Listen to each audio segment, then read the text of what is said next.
You can advertise your business on Night Dreams Talk Radio, and you will be heard worldwide. Why not contact us at nightdreamstalkradio@gmail.com. The views, opinions, and representations expressed on the Night Dreams Talk Radio Network and its website are those of the hosts, guests, and participants, and are not necessarily those of or endorsed by the network, its affiliated stations and broadcasts, the management, other hosts, or advertisers of the network. The shows found on the Night Dreams Talk Radio Network can, but do not necessarily, promote any particular lifestyle, belief, religion, political affiliation, or other personal practice. These shows are for entertainment purposes only, and are not intended to treat, diagnose, and or claim any cure of disease or condition, or give any medical or legal advice.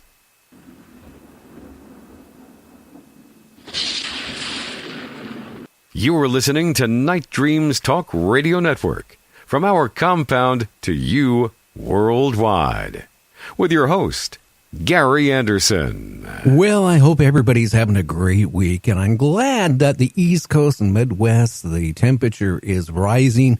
Oh boy, I can say that there was a lot of deaths and all this stuff from this void of temperature just dropping like it did in the snow and everything else. Here at the harbor, at the compound, 26 degrees. That's the coldest it has been this winter. I tell you, in my studio, I run air conditioning only, no heat. Normally, my servers keep this at a nice 90-plus degrees. Right now, it's probably about 45 degrees in the studio, and I'm chilly. What's going on? Antarctica. Well, there's a cavern now. It's appearing. It's almost the size of Manhattan and growing.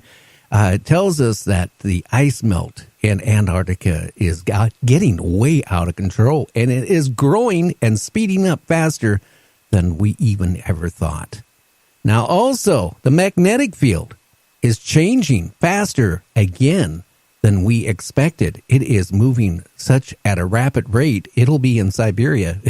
I don't know, but a lot sooner than they thought. And right now, it's even affecting your cell phones, your GPS, and all that because it's moving that fast. It is scary. The scientists don't know what's going to happen when the magnetic fields do the little swap or whatever is going to happen. Anyway, we got Steve Myers. He'll be on right after this. If you would like to hear Night Dreams Talk Radio on your local radio station, let them know.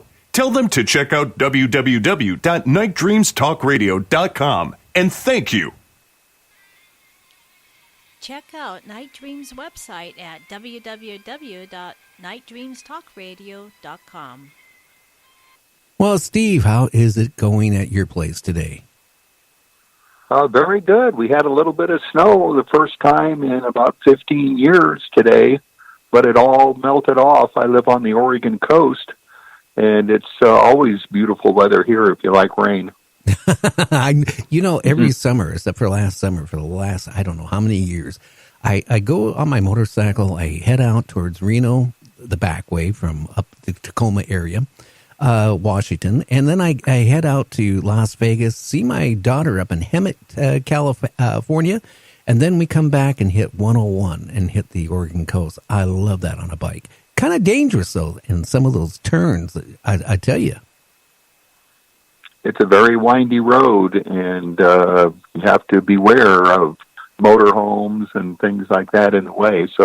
But it's a beautiful drive, one of the best drives in the world, 101. Oh, yeah. Sea Lion Cave's still open? Because when I went by year before last year, it looked like it was closed up.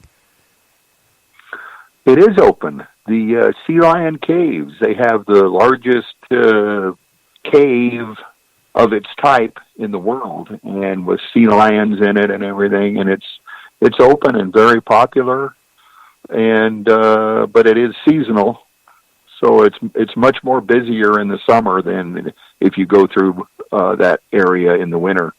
Yeah, I think we hit it last time around May, and maybe it was maybe they were still closed or whatever till late May or June. Maybe, but you've been to it? Oh, I've been to all that when I was about 10, 11 years old. I've been to like Knott's Berry Farm, Disneyland, and coming back naturally, the Sea Lion Caves. Yeah, I've been to it as well. It's remarkable. They have an elevator that goes down, I don't know how many stories, 10 stories or whatever, but, it's straight down, and it's excellent access to see what's going on and good signage. So, yeah, it's a wonderful thing to see. About an hour from where I live. Oh, wow. So you had snow come down for a little while, and then it kind of like disappeared, huh? Yes. We're inland. I live inland from Coos Bay, about 20 miles, so just off of 101. And but a little bit of snow, but it's all gone by now. We might get some more tomorrow. So we're pretty lucky weather-wise. Nothing severe, either hot or cold here on the coast. So it's nice. Oh, yeah. Good retirement place. It is a good retirement place. A lot of people come here to retire, move up from California. Excellent hospital in the county, and it's beautiful scenery. So it's nice. I like living here. Yeah, and my favorite place is in Tillamook, Oregon, near there too. Yeah, it's about 2 hours north of where I'm at, and they have a cheese factory, a airplane museum, and some other things. So yeah, a lot to see on the Oregon coast. Oh, wow. Now, getting into what I want to talk about, the Great Pyramids and all that stuff. Well, I'll let you start off, and why don't you tell everybody who you are, what got you into writing these books, and all that. Well, I'm, other than this pyramid stuff, I'm actually a rather normal person. But, just like anybody, interested in the pyramids. But my interest is more of a technical orientation as opposed to like what hat the pharaoh wore or king's lists or anything like that. My interest is in how the Great Pyramid was assembled, how the stones were moved, how that big pile of rocks was stacked together, and also why would they do such a thing. So those are the focus of my research is how it was assembled and why they did that.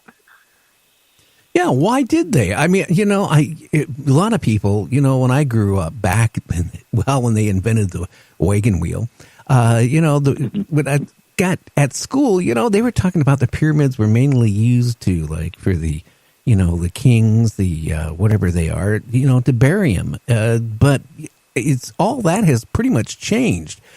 I mean, what was your feeling for the pyramids?